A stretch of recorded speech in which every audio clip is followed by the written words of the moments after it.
I'm not going to use a microphone because I think you can hear my voice.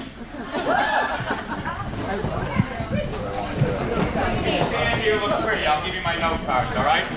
My name is Hubba. I'm the father of the bride. And I want to thank you all for coming, particularly the Marietta, Michigan, shoelace crowd from the great state of Michigan. Welcome to New England.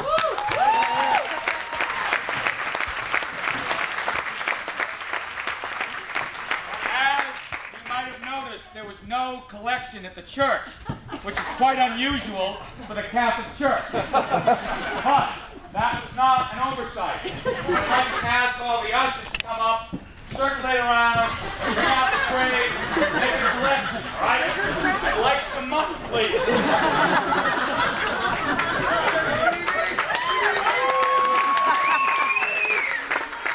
And once you finish collecting, boys, I would like you to give all the money to Antoinette Costello. The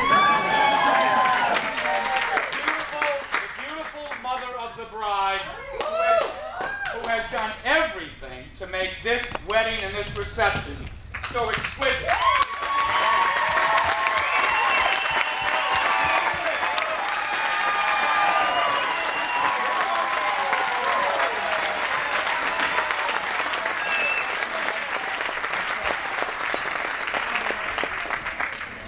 Margaret Thatcher said it best. If you want something said, ask a man. If you want something done, ask a woman. So, Angel did all the work, and I'll do all the talking. Thank you, Angel, for all you've done for Lex the past 26 years, and particularly for the last 38 months, has it been? 18 months, okay. I just hope Angel doesn't suffer from an acute case of PWD, post-wedding depression. What she's trying to do. As for me, well, as you can guess, I'm exhausted. I am dead. I'm fried. All right, let's begin with Euripides, who was not a wide receiver from Michigan. Euripides, all right, ancient Greek playwright, who sagely said, to a father growing old, nothing is more dear than a daughter. And I am lucky enough to have today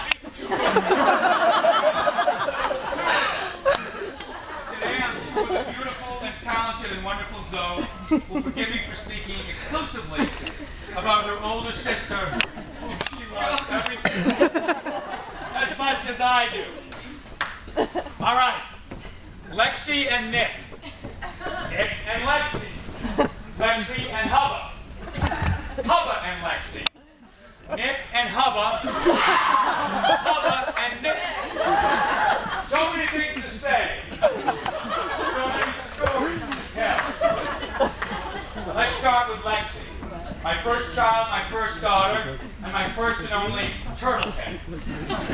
Lex and I have enjoyed an incredible, extraordinary relationship over the past 26 years. It has, of course, not been without its bumps and hiccups along the way. But as Lex so often tells me, that is because we love each other so fiercely and are so very, very, very much alike. A sentimental old fart like me once said, a daughter may outgrow your laugh, but she will never outgrow your heart. Stop it. Despite our technical looks, you will never outgrow my heart or my quite abundant laugh, for that matter. Our special relationship was first forged on a softball field when I would take her, and I coached her during her halcyon days of softball excellence. Trust me, she was very, very, very good. And I was very, very, very proud. We also shared similar highs and lows in the, some of you probably can relate to this, that lovely college application process in which, like softball, I became far too invested. Lexi was burned the first time around, and she sparkled the second time around, where she decided she wanted to transfer and was accepted at everywhere she applied, including Brown, where she met Nick. Big Mark. Right? Where's she at? What's his name? And I have learned so much about Lex's capacity for fierce and stubborn love by observing her relationship with her first child. Ducky. In fact, when Ducky was evicted from his original canine crib, Lex said, "Fine, I'll just move." And she and Ducky did just that. But the point of the story is that just as Lex would never suffer losing at softball, never tolerate being at any college other than that of her dreams, so she would never allow anything to come between her and her beloved child, Ducky. Because besides being brilliant and beautiful and talented, Lexi's also incredibly loving, incredibly determined, and at times, incredibly stubborn. And no one knows that better than I, except one, Nicholas, William, Marietta. Simply stated, Lex has been a huge source of joy and inspiration in my life. She has taught me more than I could ever teach her. She is a much better person than I could ever dream of being. I'm incredibly proud of her. I love her profoundly. Profoundly. Pause, read. And then there is Nick. Nicholas William Marietti, my golfing partner, my Italian-Irishman, my son-in-law, and the good Lord willing, the sire of my 16 grandchildren.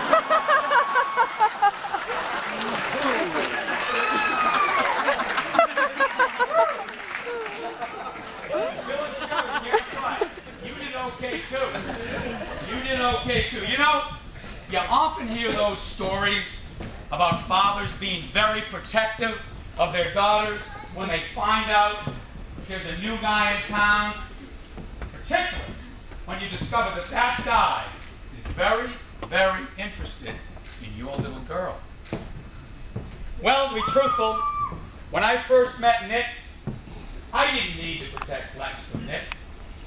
On the contrary, Lex had to protect Nick and me from each other. Simply stated, it was love at first sight. We had each other at hello, and perhaps a few beers as well. Hell, if she wasn't going to marry this guy,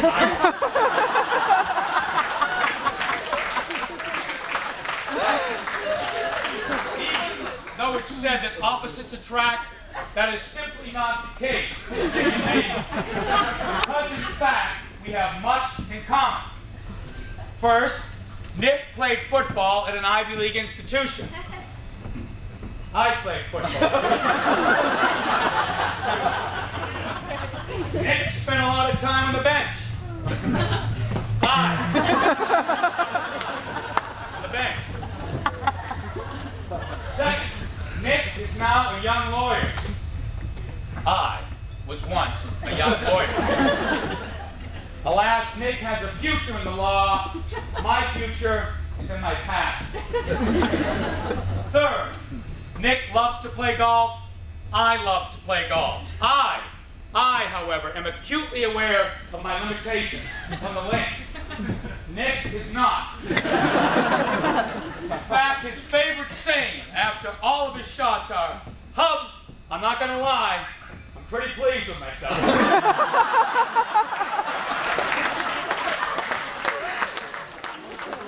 Which brings me to our next similarity. Nick and I, shamelessly, have very healthy egos.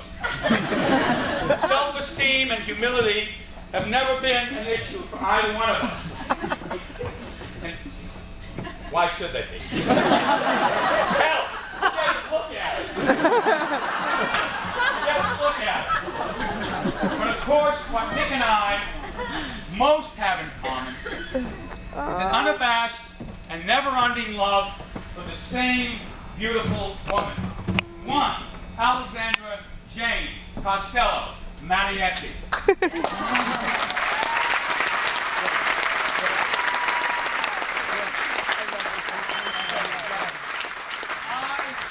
I have spent 26 years of my life with Lexi. Nick and I will both spend the rest of our lives with the same wonderful young lady.